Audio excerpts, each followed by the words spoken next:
रावणाने भक्ती करून शक्ती मिळवली, पण त्या शक्तीचा वापर वाईट पद्धतीने केला.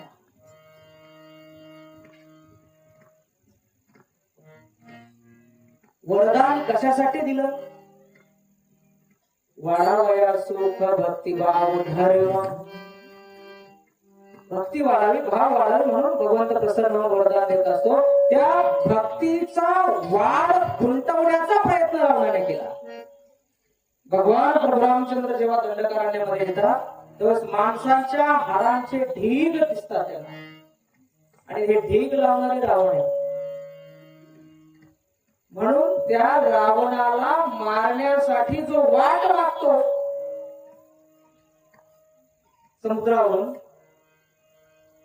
त्याला भगवान शंकर मदत करतो. स्वतःच्या भक्ताच्या विरोधात का? याने भक्ती केली, पण त्या भक्तीतून मिळालेली शक्ती दुसऱ्यांच्या बायका पळवण्यासाठी वापरली.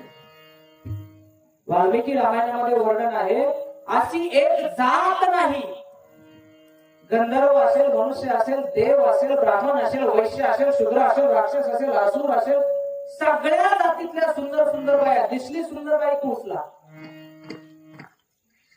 रावणाने पळवला, त्यांच्यावर बलात्कार केले, त्याचे शाप घेतले.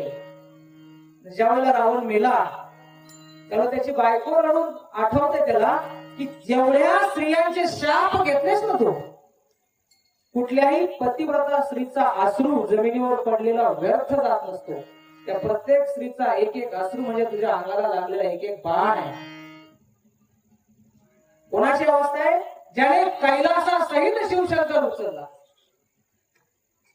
नीट आहे का? एवढी त्याची भक्ती आहे.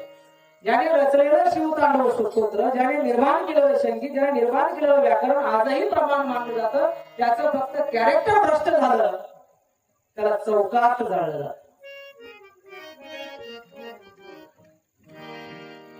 भक्तीमध्ये दूषितपणा आला की तुमचा रावण होता, तुम्ही कोणी असा.